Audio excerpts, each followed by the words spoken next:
Bueno, había quedado pendiente o solo planteada la idea general de este ejercicio. Es una espira de corriente que está pues, formada justamente en una porción o una parte o contenida, si lo quieren decir así, dentro del paraboloide 9 menos, o z igual a 9 menos x cuadrado menos y cuadrado.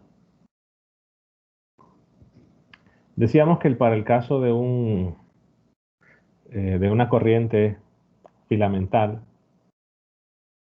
hay un resultado que permite, en algunos casos, facilitar el cálculo del momento dipolar magnético, que en este caso, para una corriente filamental, es el momento dipolar es la corriente por la integral de dA, que se suele llamar el vector de superficie.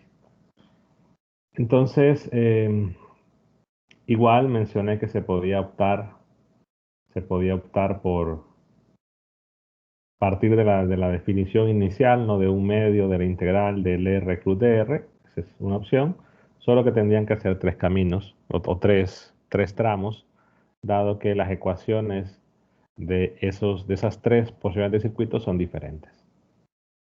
Entonces, la idea de buscar un vector normal es con el gradiente. En este caso, tenemos un vector normal que va a ser el gradiente de una función u, y esta función u tiene que ser una función que cuando esa función sea constante, pues nos quede en nuestra superficie. En este caso, la superficie que vamos a trabajar es el paraboloide.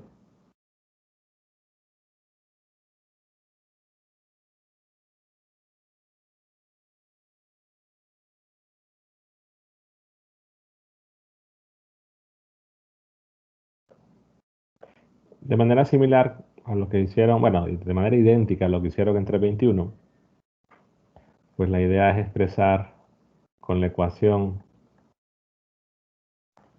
eh, que era 9 menos, bueno, despejo, digo, defino u, que sería eso, de manera que la superficie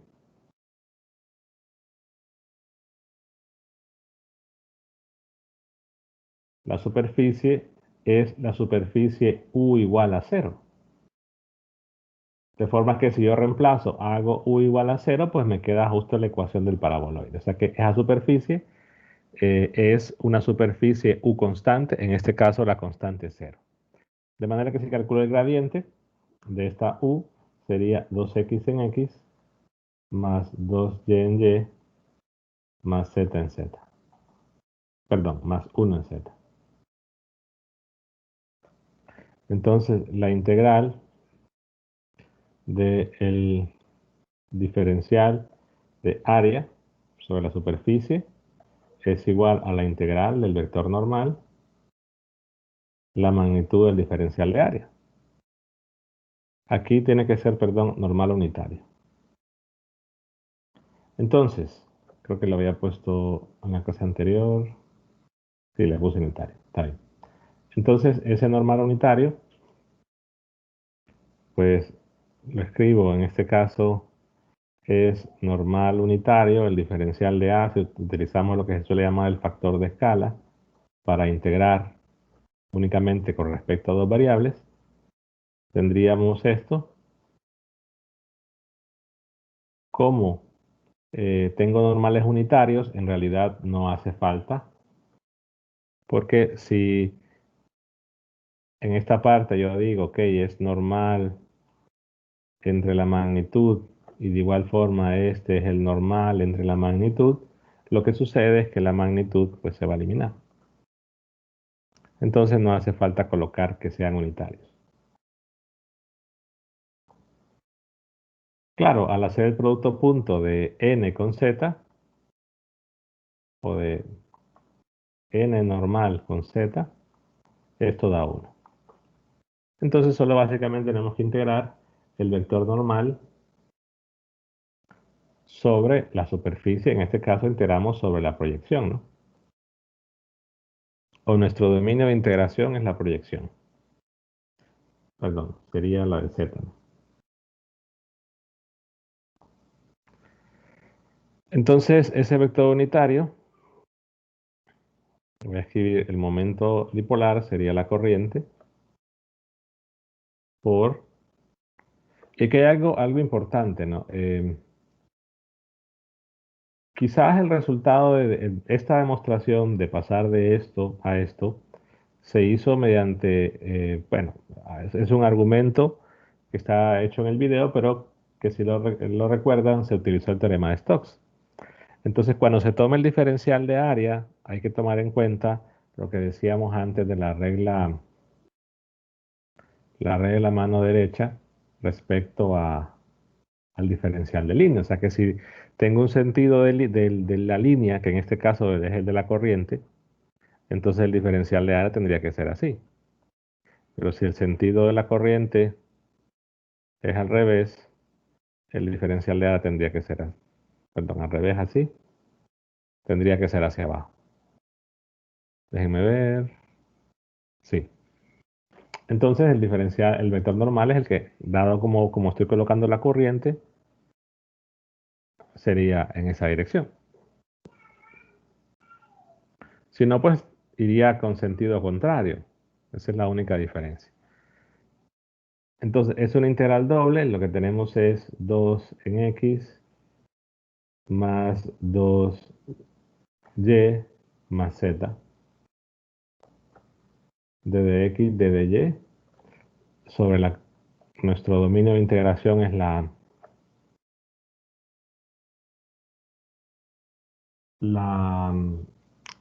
proyección. Entonces, la situación es que por el tipo de función que se tiene, al ver la proyección en el plano XY, lo que se tiene es un círculo, ¿no? Bueno, un cuarto de círculo. Entonces, por eso va a ser más conveniente pasar a coordenadas cilíndricas. De manera que integramos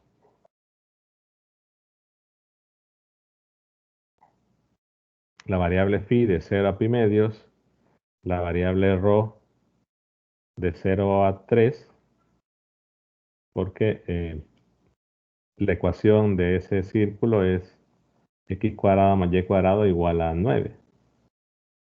Porque sería considerar que en la proyección la variable z es 0. Pero recuerden que si hubiese una variable z, que en este caso no hay, si hubiese aquí alguna variable z, se debería de cambiar por esto, ¿no? Pero en este caso no hay. Entonces la variable rho va de 0 a 3, la variable phi de 0 a pi medio, si hacemos el cambio. Tenemos que integrar, en todo caso nos quedaría 2 rho coseno de phi en x más 2 rho seno de phi en y más z. Y el d de x d de y, como es la componente en z del diferencial de área, la componente z de las cilíndricas es la misma componente de las cartesianas. Por lo tanto, el cambio sería rho de phi.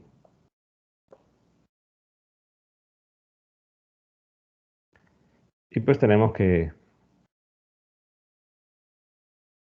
integrar, ¿no? La primera componente, cuando integremos coseno, la integral de coseno sería seno, entonces la puedo hacer de una sola vez. Ok, en el primero me quedaría un 2 rho por el rho de aquí, es un rho cuadrado. Si yo integro, entonces queda 2 tercios de rho cubo evaluado de 0 a 3.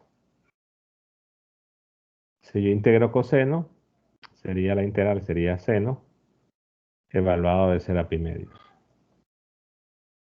Más lo mismo en la otra, quedaría 2 tercios, la dirección, perdón, que es x, más la otra que sería, voy a sacarla ahí.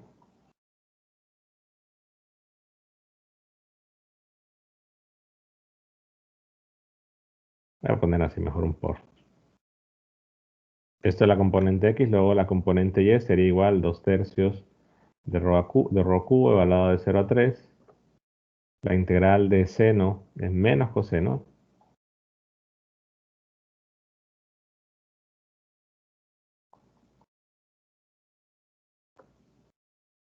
Y en el caso de las componentes z, pues como es una constante, de una sola vez, ¿no? La integral de rho sería 1/2 de rho cuadrado, evaluado de 0 a 3, multiplicada por pi medios. En todo caso, esto sería el área.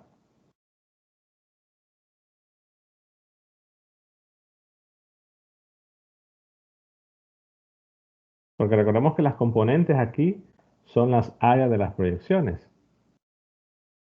Entonces, esto pues, sin necesidad de hacer la integral, se pudo haber planteado directamente que es el área de ese círculo, bueno, de ese cuarto de círculo que es esto, ¿no?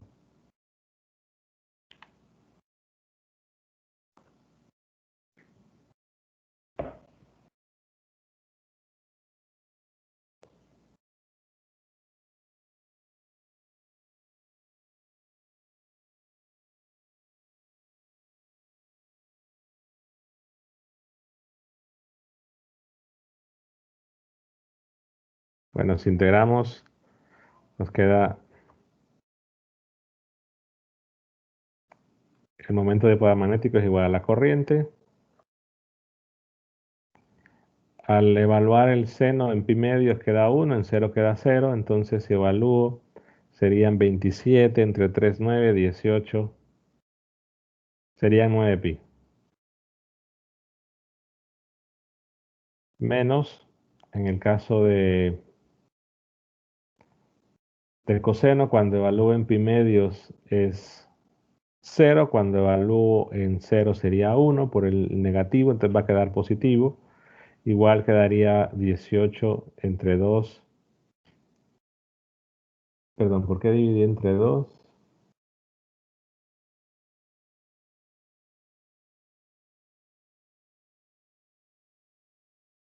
No, es multiplicar por 2 la cosa. 27 son 9 por 2, 18 pi. En x, el otro quedaría positivo también, 18 pi.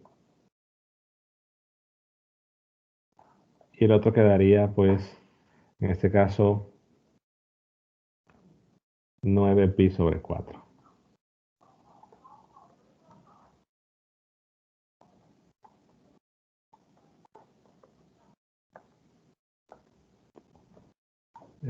¿Alguien preguntó?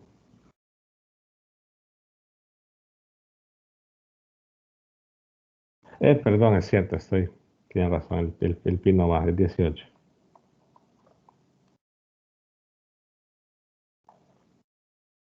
En el último sí.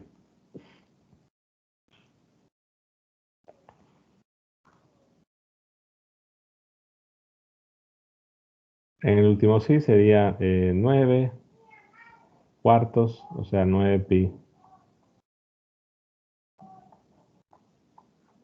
Claro, se puede probar que cada uno de estos es el área de las proyecciones.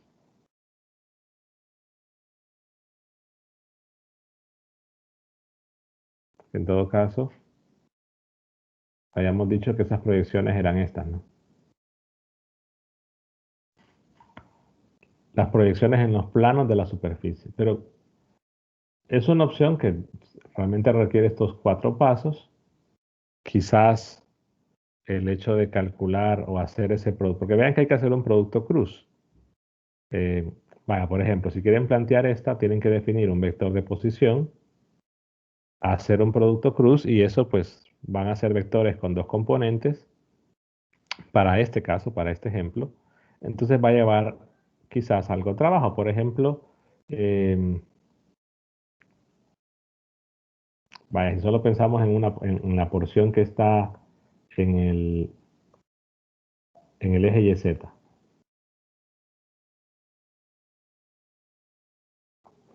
Entonces, definimos un vector de posición para un punto sobre el circuito. Y ese R, pues, dado que está en un punto en el plano YZ, pues no tiene componente X, sí tiene componentes Z y Y.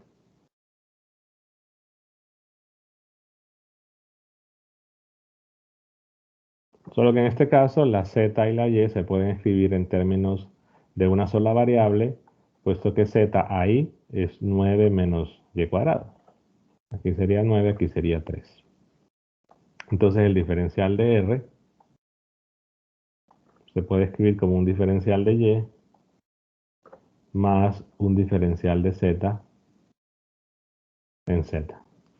Y hay que hacer el producto cruz de esto. Claro, que se puede escribir en una sola variable, esa es otra historia. Porque claro, como la Y y la Z están relacionadas con esa ecuación, entonces ustedes pueden verificar que podemos dejar esto en función de Y o puedo dejar en función de Z, pero eso me refiero con las componentes. Las componentes las pueden dejar en términos de una sola variable y luego tienen que hacer el producto cruz.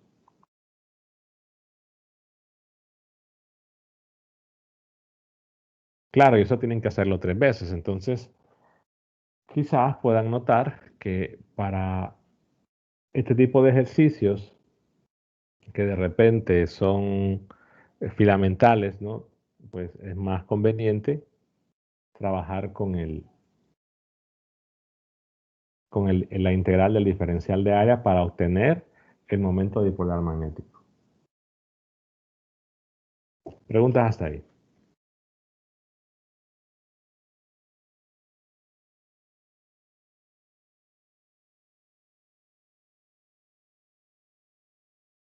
No, ok. Entonces veamos que en este caso no tiene el potencial magnético, perdón, el momento dipolar no va en dirección de Z, a diferencia del ejemplo anterior. Entonces, en este caso, lo que nos toca hacer si queremos calcular el potencial vectorial aproximado o el término dipolar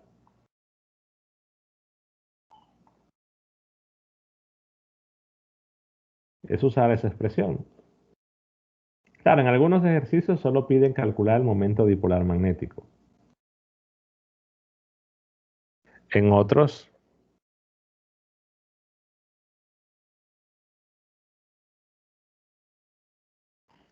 pide calcular ya directamente cuál es el potencial aproximado y en otros pues pide calcular el campo. Entonces ahí depende de lo que se tenga. Pero en este caso tenemos que hacer el producto cruz de ese momento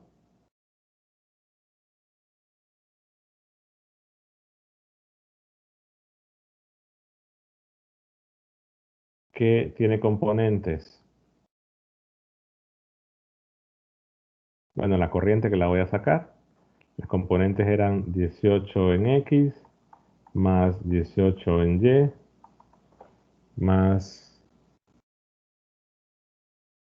déjame ver, 9pi sobre 4.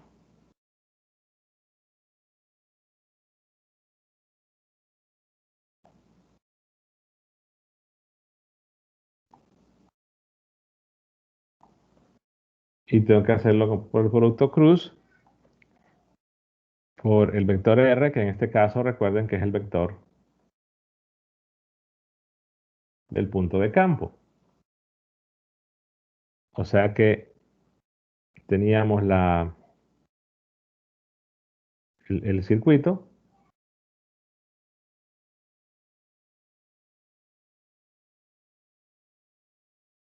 y lo que me estaban pidiendo el potencial en un punto.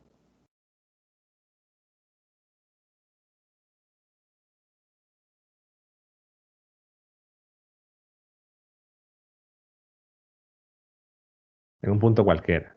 Entonces, como es un punto cualquiera,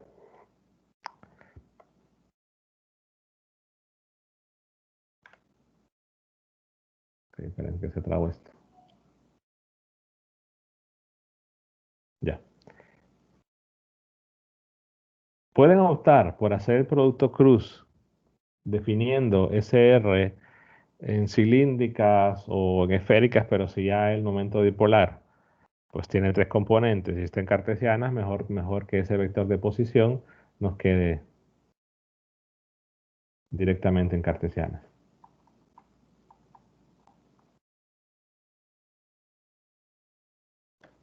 Claro, lo podemos hacer aparte, solo el producto cruz.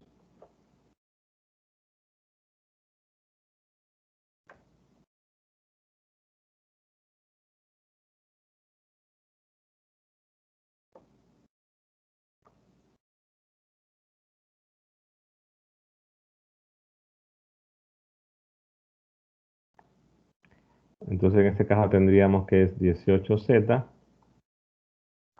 menos 9 pi cuartos y en x más o menos 18z menos 9 pi cuartos x en y. Y en el último, pues me queda 18x menos 18, perdón, 18y menos 18x, lo puedo colocar así. 18y menos x.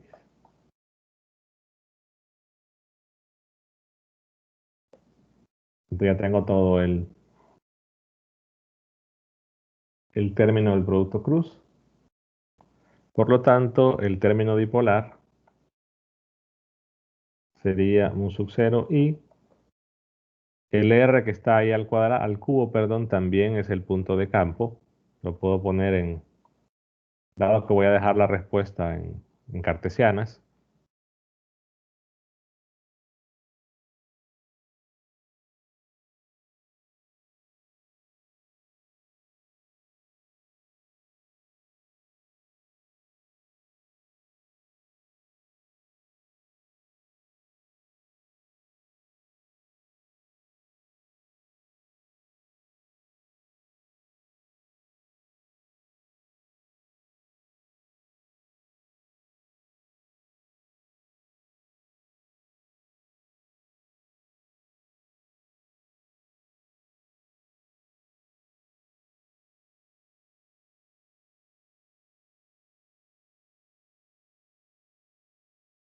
Bueno, el programa está trabando bastante. Ya. 18z menos 9pi.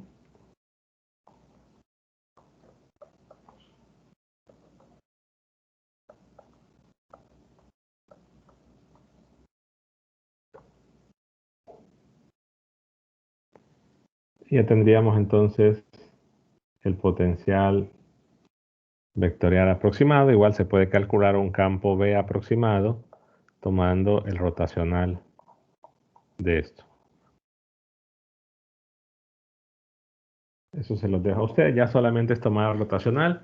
Ojo, hay que recordar que para tomar el rotacional pues también influye esto, ¿no? Porque lo que está de denominador depende de las variables x, y, z.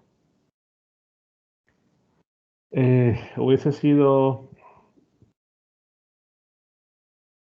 interesante tratar de graficar el campo B que produce, bueno, calcular el campo B y graficarlo, a ver cuál es el comportamiento de esa espira. Pero en este caso, repito, dejamos la aproximación dipolar para problemas donde pues es imposible, porque las integrales no se pueden hacer, calcular el campo B o el potencial vectorial en un punto cualquiera.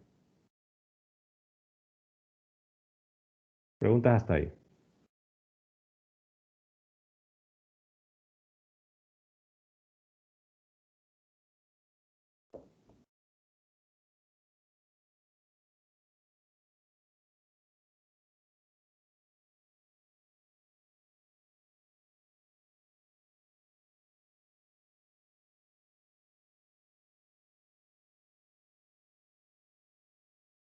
Dígame, en el aproximado.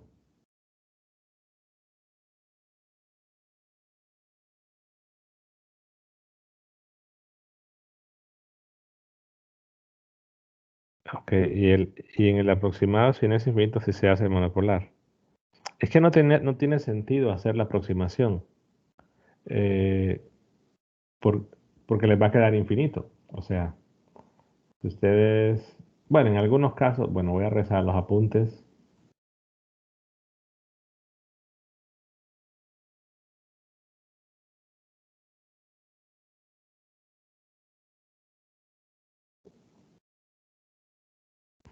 Es que recordemos que en este caso, espérame, ¿dónde están los apuntes de esto? Ah, acá. Eh,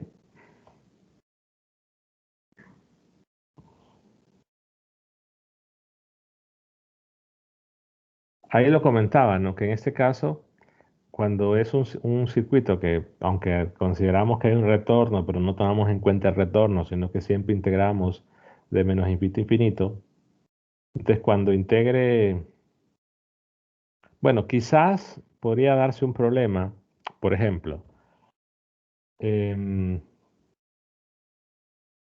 bueno, digámoslo así. En los problemas que podemos calcular el campo B en todo punto, son aquellos problemas para los cuales la densidad, en este caso, si es un problema, si es bien infinito, la densidad pues dependía de ρ y iba en dirección de z. O también en problemas que teníamos una densidad que de repente es superficial o una densidad j que iba en dirección de phi y también dependía de ρ. Pero en esos casos podemos calcular el campo B en todo punto. Entonces, no tendría sentido usar o calcular un campo A aproximado porque ya tenemos formas de calcular el campo A y el campo B en todo punto. Entonces, en estos problemas, lo que sucede entonces es que el término monopolar no es igual a cero, pero la divergencia del campo B, eso se puede verificar, siempre es cero. Entonces, por ejemplo, pensémoslo así, que J fuese am, una función de ρ únicamente y que vaya en dirección z. Entonces, claro, cuando integren todo, integran ρ, integran phi, pues hacen la integral y el resultado evidentemente es una constante, porque ya j solo dependía de ρ eh, y phi integran de 0 a pi. Entonces lo que les queda es una constante. Al integrar z de menos infinito a infinito, entonces les va a quedar la integral diverge. Se va al infinito en todo caso.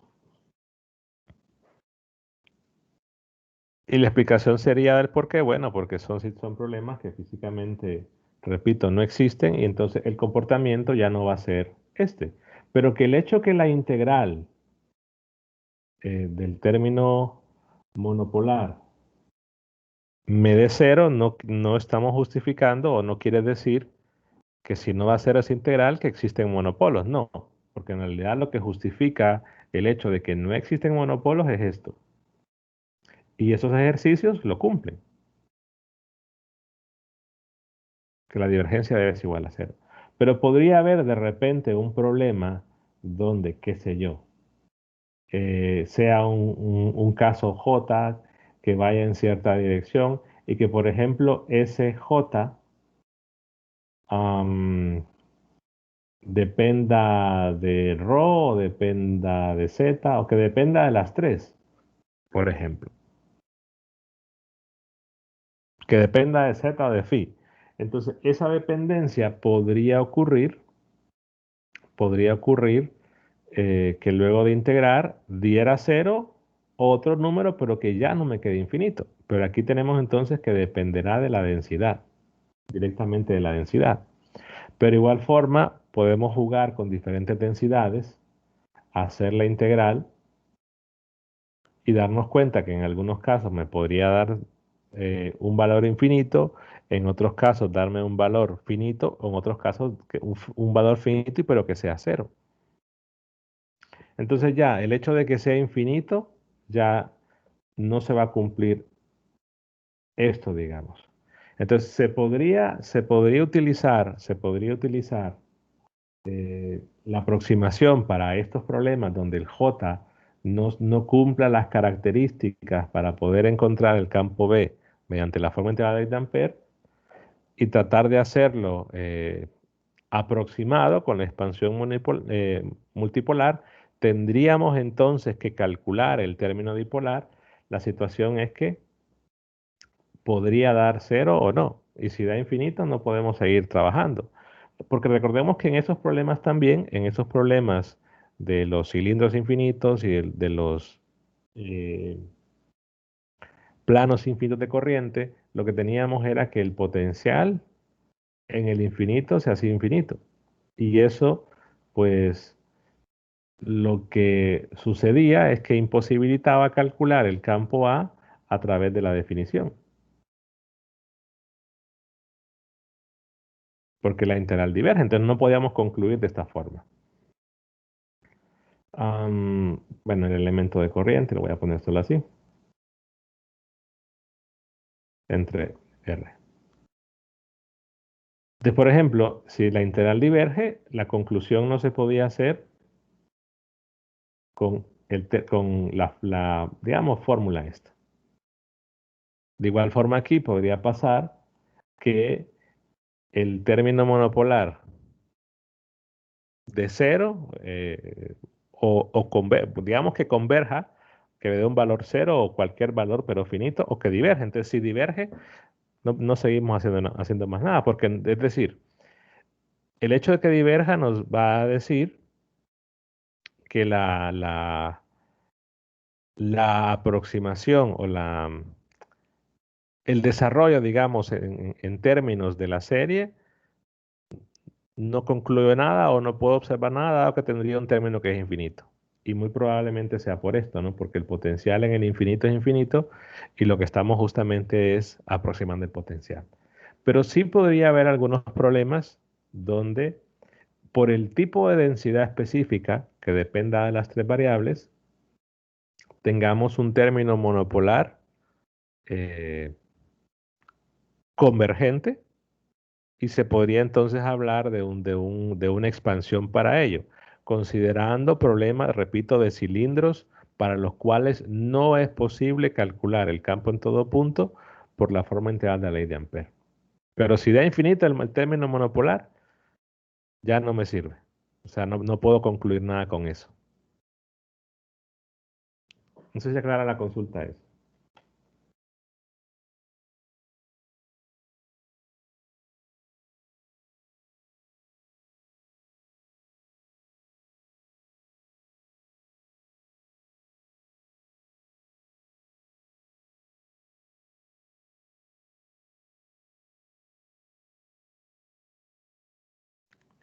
Ok, ¿más preguntas?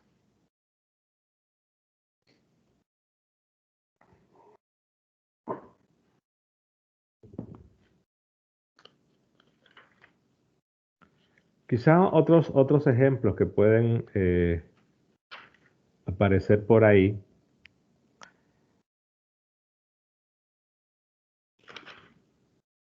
En el libro son los que utilizan justamente una aproximación de, del potencial vectorial para luego tener una aproximación de la inducción B y mediante el uso de la energía o incluso mediante el uso del flujo también se pueden calcular inductancias o autoinductancias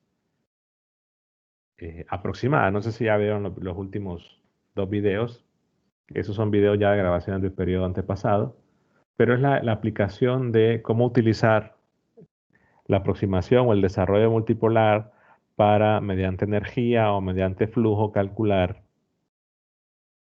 em, una expresión aproximada para la autoinductancia y para la inductancia mutua. Pero no sé si ya revisaron esos videos.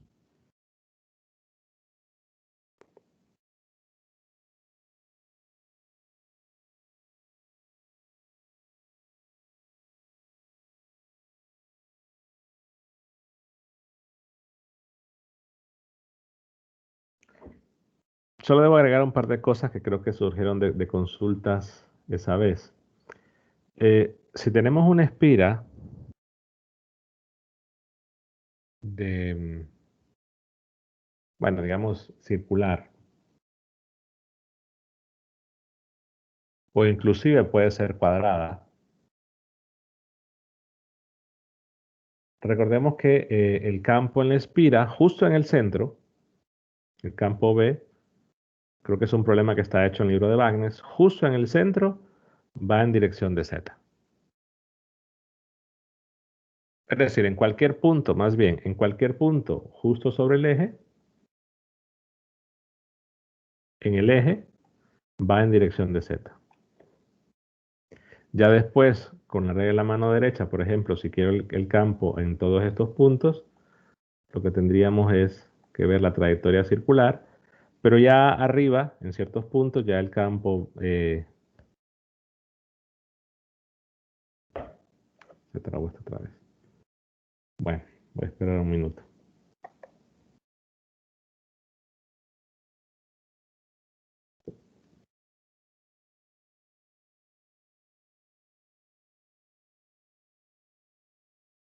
Ya. Entonces ya en otros puntos, claro, si estoy justo en el plano el campo B va también en Z, pero ya arriba, en un punto a cierta altura, que no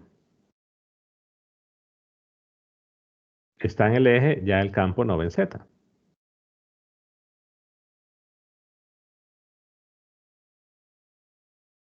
Cierto, eso fue un resultado de, bueno, de las primeras, que lo comenté en la clase de cuando empezamos a hablar del campo B.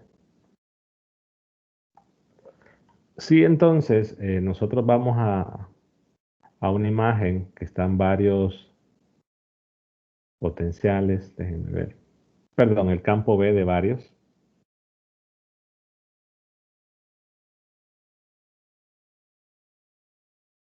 acá, podemos ver que el comportamiento, esto lo voy a hacer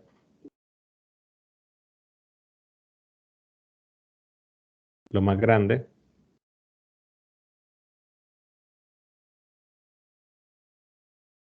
en el caso del dipolo puntual,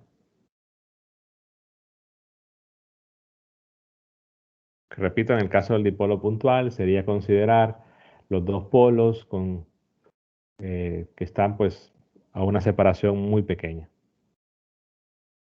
Pero el comportamiento en el caso de este, que es la espira, solo que aquí viene el círculo, en el eje de la espira el campo va en Z. Entonces veamos que los campos de ambos son muy similares. En realidad todos son muy similares.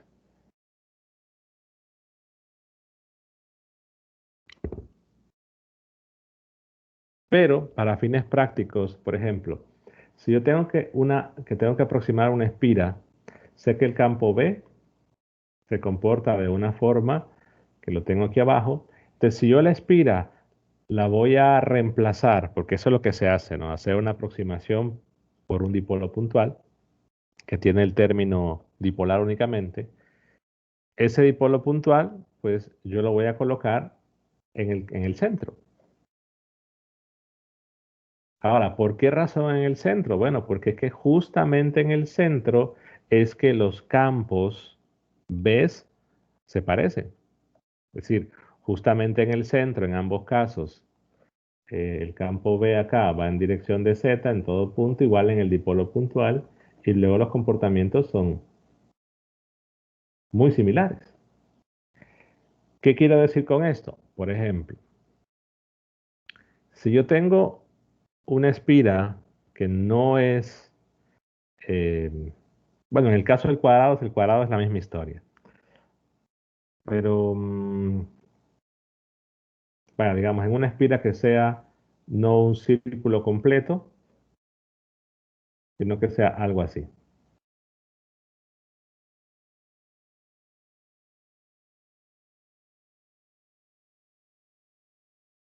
Mejor visto desde arriba, sí.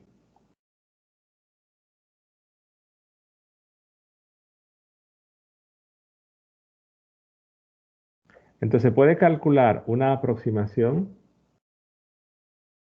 Yo puedo calcular un momento dipolar magnético, Pero para fines de cálculo, por ejemplo, de la inductancia o actinductancia en base a esos dos videos que les menciono, que yo debo cambiar la espira,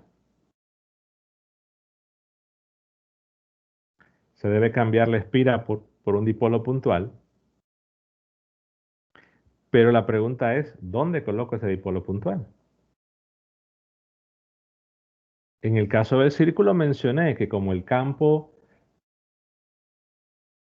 B justo en el centro iba, o en el eje iba en dirección de Z, pues el comportamiento, si yo voy a reemplazarlo por un dipolo puntual, el comportamiento del campo tendría que ser más o menos igual. No exactamente igual, pero sí que coincida, ¿no? Porque estamos haciendo una aproximación. Entonces, si ya tengo una espira que no es o no conozco el comportamiento del campo, entonces, bueno, ¿dónde lo voy a colocar? Y no es que voy a decir en el centro.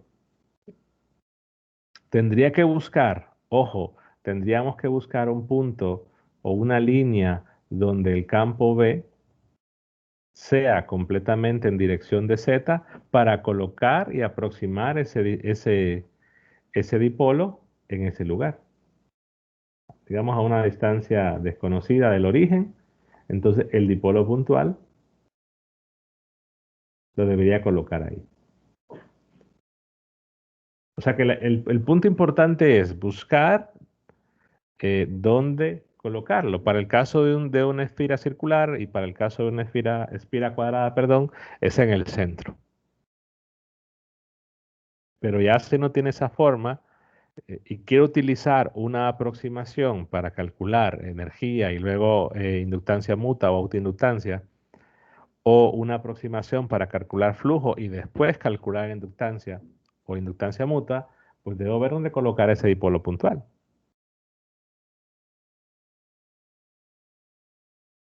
¿Por qué razón? Bueno, porque hay un problema clásico, es decir, ya lo he colocado, lo coloqué una vez en examen,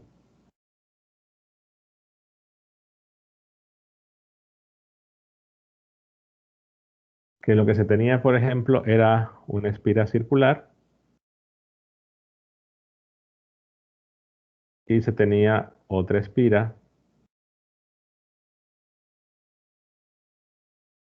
que era así como un sector, solo que todos son círculos, ¿verdad? Aquí el dibujo.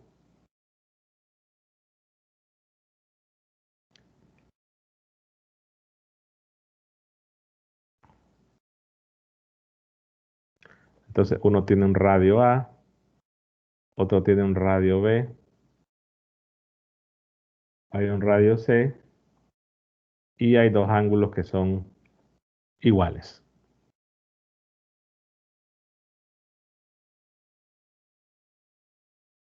Digamos que el ángulo.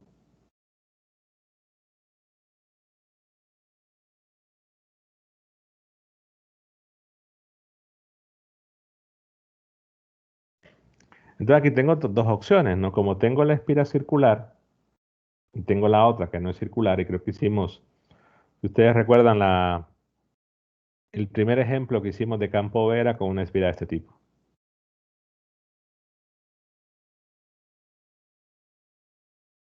Entonces la situación es que se puede decir, ok, la primera espira yo la puedo aproximar, es decir, tengo la espira circular, puedo colocar o hacer una aproximación de un dipolo puntual. Digamos que este es uno. Ahora, como es circular y es plana, sé que el momento es básicamente la corriente por el área y va en dirección Z si estoy considerando la corriente así. Entonces, ¿qué hago? Bueno, me olvido de la espira circular y lo que veo solo es el dipolo puntual. Pero ya sé que el comportamiento o la aproximación en términos de campos es que el momento dipolar magnético esté ubicado, o más bien que el dipolo puntual esté ubicado en el centro por lo que ya mencioné. Pero ahora si quiero ver la otra espira,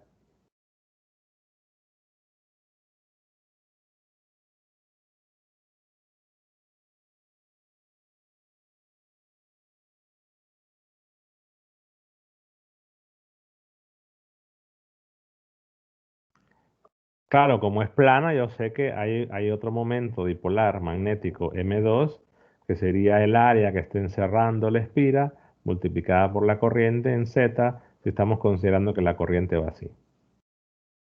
Yo puedo hacer una aproximación de esta, pero si yo quiero ver la espira como un dipolo puntual, ¿dónde voy a ubicar ese dipolo puntual? Esa es la pregunta.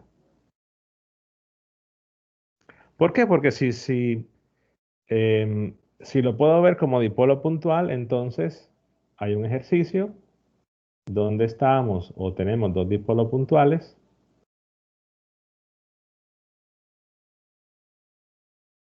y pide la energía de interacción entre los dos.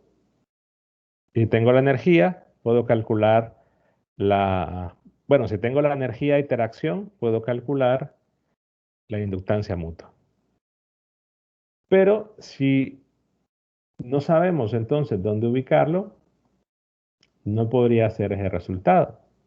Lo que sí podría hacer entonces es, voy a aproximar la espira circular por un dipolo puntual y que sé que el comportamiento o ese dipolo lo tengo que ubicar justo en el centro, y lo que veo es entonces es el flujo de ese campo B del dipolo sobre la otra área, y con la otra área no hago aproximación, sino que veo el flujo del campo B producido por el dipolo puntual sobre esta área.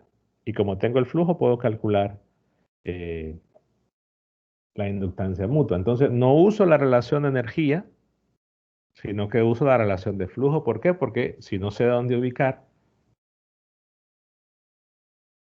el otro no podría usar energía. Otra opción también, pues podría ser al revés y decir, bueno, yo calculo, si yo logro calcular el campo B de esta espira y utilizo la relación de energía del campo B, porque necesito el campo B que produce la esfera ahí. Si yo calculo el campo B de la esfera 2 en ese lugar, sí podríamos utilizar la relación de energía. Porque recuerden que, ya les doy el número de la ecuación, que es muy parecida a la que aparecía, valga la redundancia, es muy parecida a la que salía en 321.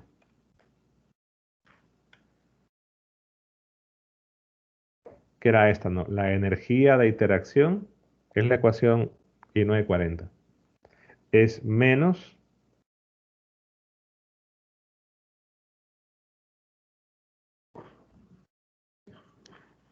Entonces, ¿qué sucede aquí? Que aquí digo entonces, el momento dipolar 1 sería el M1 y en el caso el de B sería el de B2 y este es el externo. Pero visto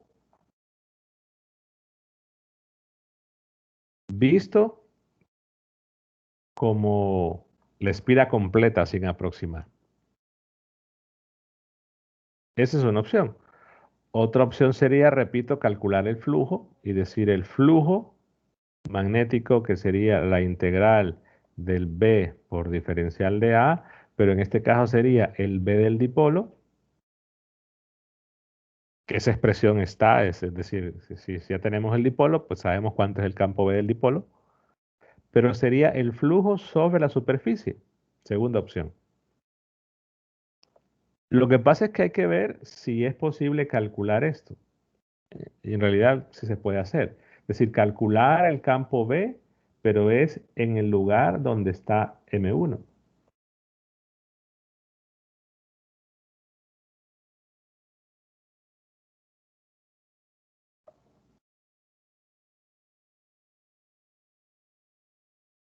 Que si recuerdan el ejemplo ese,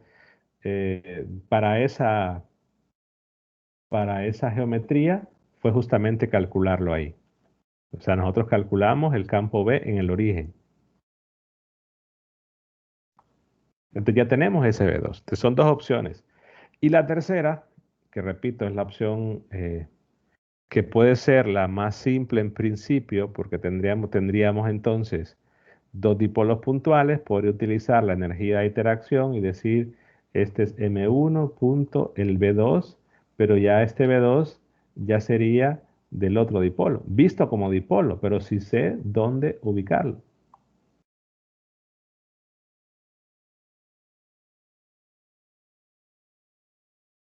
Entonces serían tres formas diferentes, ¿no?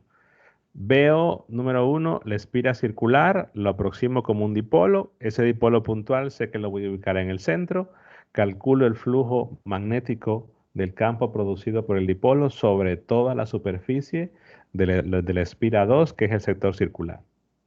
O calculo el campo B2, que es el de la espira, justo en el origen, y hago el producto punto con el dipolo, tendría la energía de interacción y de ahí puedo sacar la inductancia mutua. De igual forma acá, puedo sacar la inductancia mutua. Y la otra opción que tiene ese pequeño detalle, que puedo ver las dos espiras como dipolos, pero como esta expresión tiene que ser en el punto donde está el otro,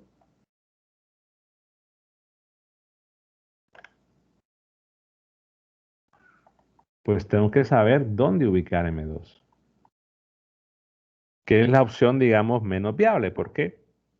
Porque acabo de decir que para saber ubicarlo, tendrían que ver los comportamientos de los campos y decir más o menos en qué lugar o en qué eje, si lo pueden decir así, en qué eje el campo, y no importa el campo aproximado o em, el campo obtenido con la aproximación, se va a comportar igual.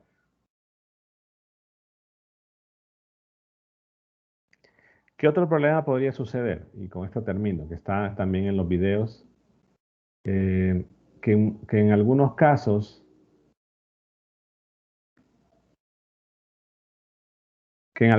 por ejemplo, diga, bueno, me doy cuenta de que para la espira del sector, el campo, esto es una situación hipotética, ¿no?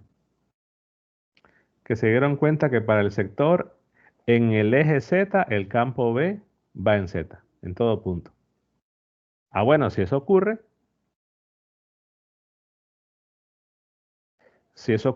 entonces quiere decir que el dipolo lo van a ubicar ahí. Entonces quiere decir que estarían ubicando los dos dipolos en el mismo lugar. Por poner un ejemplo, ¿no? ¿Por qué? Si ustedes dicen que para la espira del sector el campo B en el Z es así, entonces quiere decir que el dipolo M2 lo voy a ubicar ahí, pero es que también ahí está el dipolo M1. Y cuando vayamos a evaluar esta, porque aquí dicen, esta se evalúa en el punto donde está M1, y como esta estoy considerando el origen, entonces digo evalúo en R igual a 0, porque la distancia en la que estoy midiendo es a partir de ahí, y me queda indefinido, porque de repente este campo tiene un R abajo, que recuerden que es una aproximación, y en esa aproximación aparecía un R cuadrado o R cubo, dependiendo lo que vaya a quedar arriba. Eh, en esféricas quedaba un R cubo, entonces al evaluar me queda 0, hay problema. Entonces, en estos ejercicios, lo que quiero resaltar es que lo que normalmente se va a hacer es hacer la aproximación de uno, no de los dos, de las dos espiras. ¿De cuál? De aquella espira que sepamos eh, en qué lugar voy a ubicar el dipolo puntual para hacer la aproximación. Por ejemplo, rectángulos, cuadrados, creo que son los únicos casos.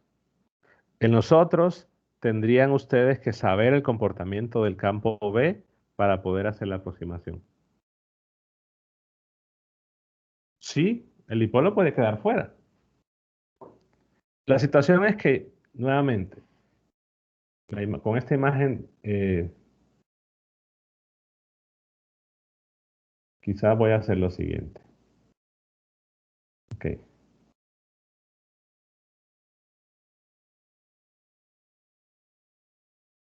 ya para terminar. Por ejemplo, em,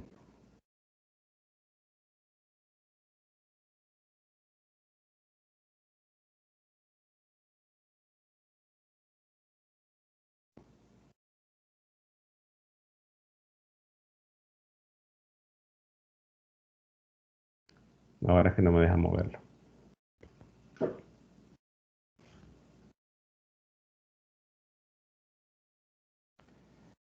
O sea, imagine que, vaya, que tenga una, lo voy a hacer acá mejor. No me deja mover la imagen.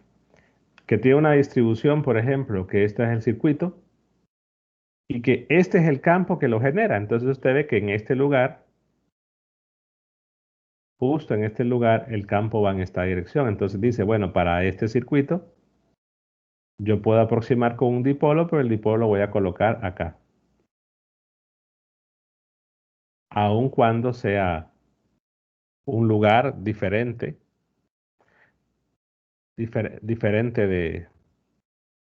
Es que usted pone fuera. En realidad recuerde que lo puede ver también así. Si tiene una espira, en la espira circular, el circuito solo es este. Solo es la circunferencia. Y este programa ya, bueno, se cansó de fallar hoy. El circuito es toda la circunferencia. Entonces, si usted coloca el dipolo puntual, lo aproxima y lo pone aquí, lo está colocando fuera. En realidad, si hace referencia, tiene que estar en el área, dentro del área que encierra, no necesariamente. Tendrán que ver cómo se comporta el campo. Pero lo que comento es eso, ¿no? Que en ese ejercicio conviene solo hacer la aproximación de la espira circular, porque en la espira circular sé dónde ubicar ese dipolo para hacer la aproximación. Bueno, preguntas hasta ahí, ¿no? Bueno.